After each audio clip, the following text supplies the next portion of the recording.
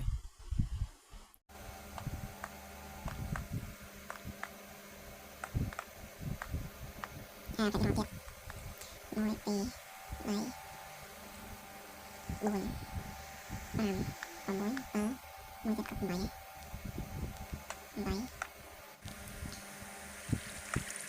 bảy bốn tám nuôi còn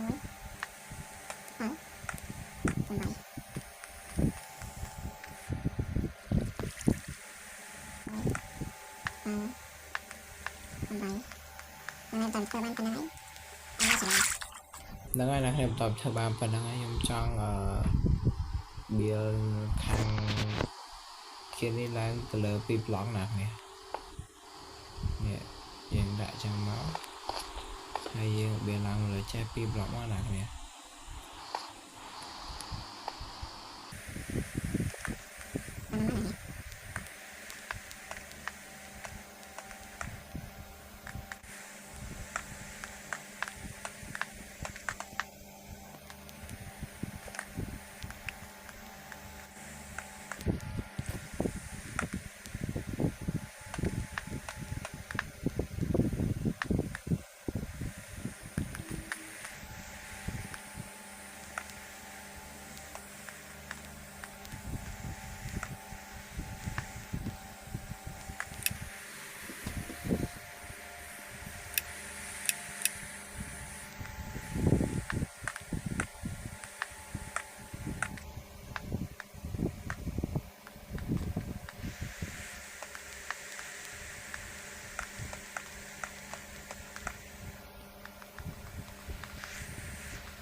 Kalau trong kami tidak lang lebih dah mana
Nói nè khi mà tao bị nhóm ban bia về lang mà lỡ hay ông thưa ca bia khang khang nắng tên nạc nè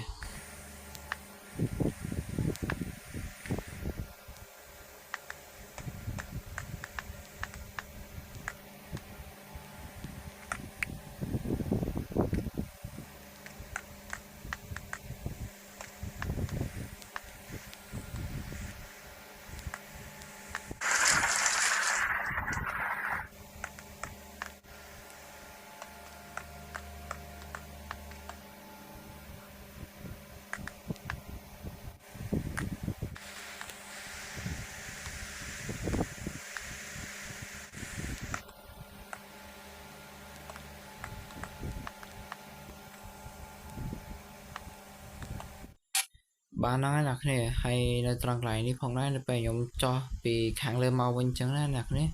cái tha nó khang khổng chứ xong biết chăm nhóm món nè ơi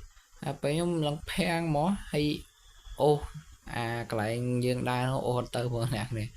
hay phải tới có si mà tu bó clip hay tới tay em អត់thời điểm ខ្លាំងទេព្រោះវាផ្ទុះក្នុងទឹកចឹងណាអ្នកគ្នាហើយចឹងហើយខ្ញុំក៏បឆោតវាមកកន្លែងយ៉ាងឆ្ងាយពីផ្ទះខ្ញុំទៅហើយដើម្បីកាប់ពួកវាខ្លះហើយពួកវាផ្ទុះសម្រាប់គ្នាឯងខ្លះចឹងទៅអ្នកគ្នាហើយនៅពេលហ្នឹងខ្ញុំកាប់ងាប់ខ្លះតែមានខ្លះទៀតអ្នកគ្នាខ្ញុំកាប់អត់តន់វាក៏ផ្ទុះចឹងទៅហើយខ្លះទៀតក៏ខ្ញុំបលែងចោលទៅអ្នកគ្នាទៅបានហើយអ្នកគ្នាខ្ញុំក៏បានចុំកេងបន្ទាប់ពីខ្ញុំសម្រាប់ពួកមុំនោះអស់ហើយបាទហ្នឹងហើយអ្នកគ្នាហើយវីដេអូរបស់យើងក៏បានឈានមកដល់ទីបញ្ចប់ផងដែរអ្នកគ្នាហើយហ្នឹងហើយក៏សូមអរគុណទៅកាន់អ្នកគ្នាផងដែរដែលបានទស្សនាពីដើមដល់ចប់ហើយក៏សូមជួយចុច like និង subscribe អ្នកមួយផងអ្នកគ្នាហើយខ្ញុំសូមអរគុណទុកជាមុនផងដែរអ្នកគ្នាហើយក៏សូមអភ័យទោសផងដែរជាមួយនឹងសម្លេងរំខានផ្សេងចឹងណាអ្នកគ្នាសូមអធិស្ឋានផងអ្នកគ្នាហើយវីដេអូរបស់យើងក៏មានធំតែប៉ុណ្្នឹងដែរអ្នកគ្នាចាំជួបគ្នានៅក្នុង part ទី 5 នៃវីដេអូក្រោយអ្នកគ្នា Goodbye